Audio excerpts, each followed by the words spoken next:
É muito comum a gente na gestão sofrer de microgestão, justamente porque quando a gente faz aquela transição de quando a gente executava para gerenciar, para começar a liderar pessoas, a gente tem esse momento de compreender e saber que a gente vai precisar desenvolver outras pessoas e não só se apegar àquilo que a gente faz muito bem.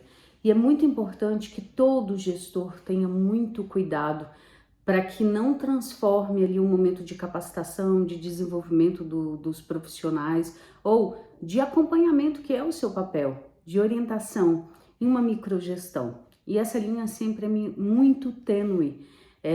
Acontece muito de profissionais confundirem orientação e acompanhamento com microgestão. As pessoas têm tanto medo, né, de serem microgerenciadas, de perderem a autonomia naquele trabalho, de perderem essa liberdade de fazer as coisas, de realizar as suas funções com mais liberdade, com mais espaço.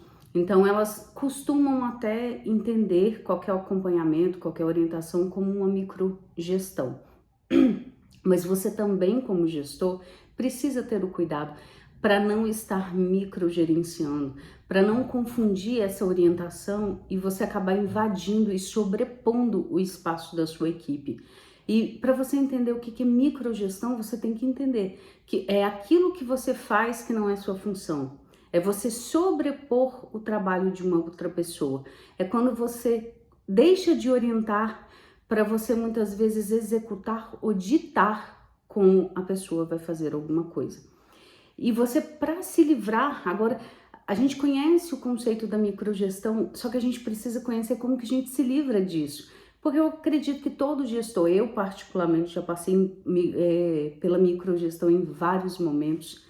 Eu acho que é uma coisa que a gente tem que se policiar, principalmente quando a gente tem receio da entrega não sair com qualidade, quando a equipe não está funcionando tão bem, quando a gente está sobrecarregado e não tem tanto tempo de desenvolver as pessoas, quando muitas vezes a gente não tem uma equipe que tem as qualificações adequadas para poder exercer sua função e a gente não consegue fazer uma reformulação na estrutura dessa equipe. Então, são vários agravantes que muitas vezes causam como consequência a microgestão.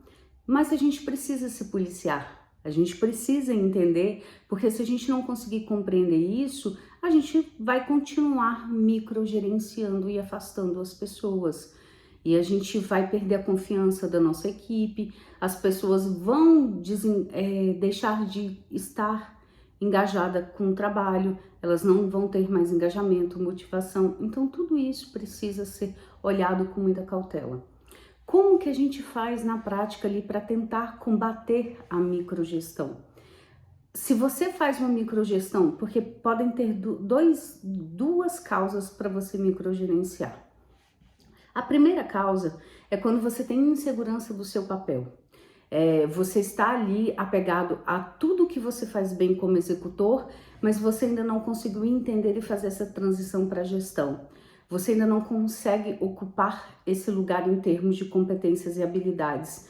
Então você ainda não sabe agir estrategicamente, você ainda não sabe como ocupar esses espaços da gestão, como orientar a equipe, realizar feedbacks, avaliar o desempenho, ter uma visão de futuro, orientar mudanças, acompanhar.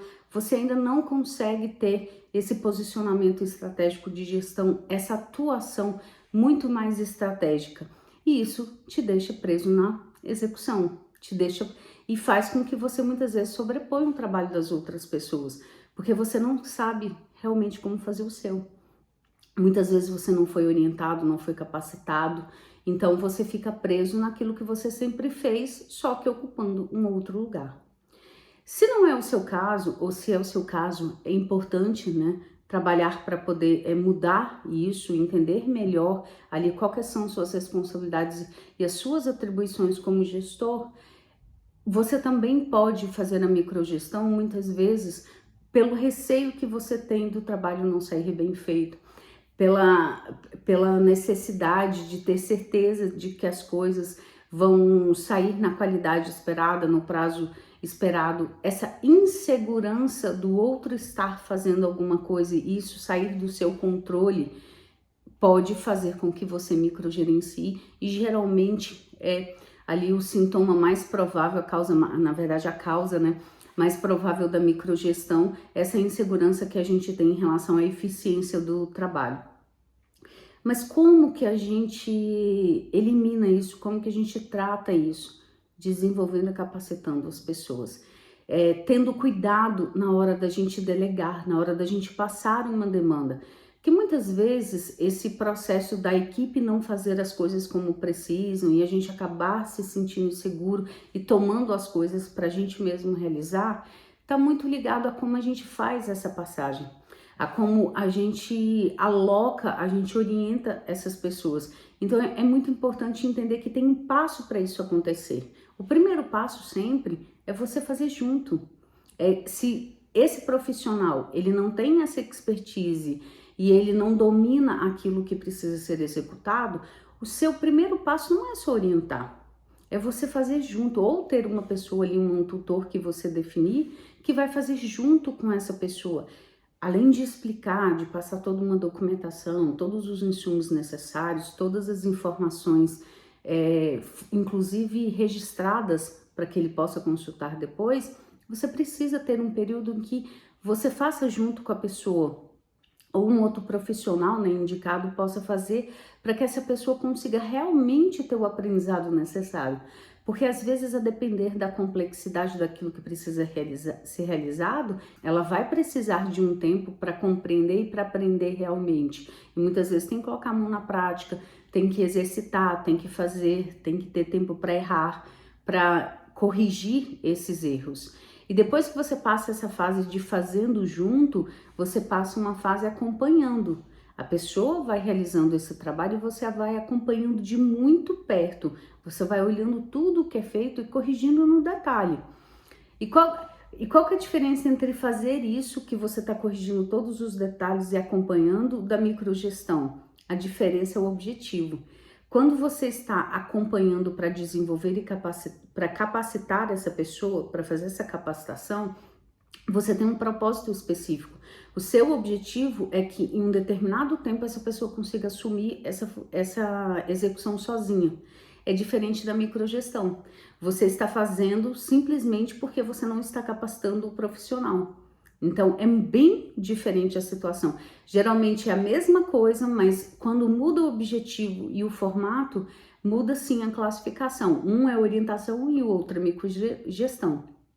E essa capacitação, onde você vai acompanhando, você precisa ter o cuidado de sempre falar o que é para ser melhorado, como precisa ser melhorado, dar exemplos, ter paciência de falar e orientar cada detalhe que for necessário.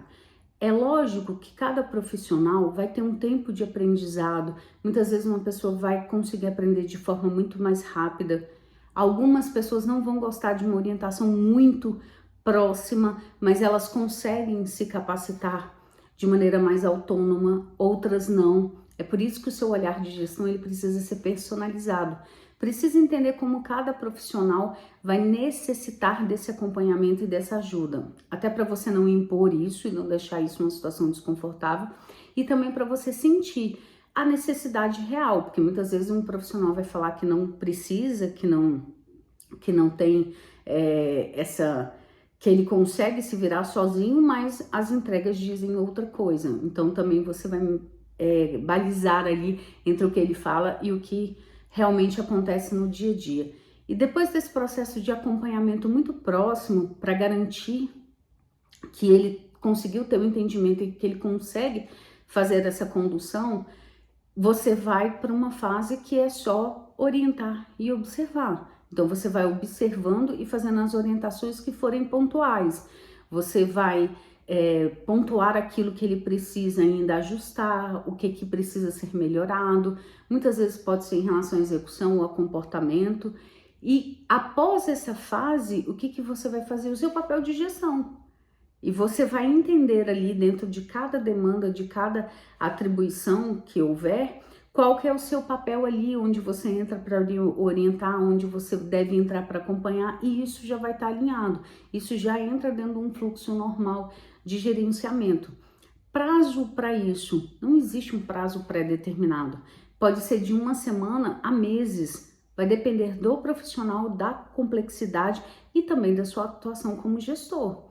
Vai depender do tempo que você tem para se dedicar ou o tempo que o profissional que você indicou para ajudar com essa capacitação também vai ter para se dedicar. Então você precisa avaliar. Agora é importante que tenha um prazo previsto, não que ele não possa ser ajustado, nem que ele não possa ser flexível, mas tendo esse prazo, as pessoas entendem que é um processo, que é uma coisa que vai ter um tempo determinado para acontecer, até porque esse profissional precisa se empenhar. Ele precisa ter ali uma meta específica em relação a essa capacitação e precisa saber o que ele vai ter que entregar ao final.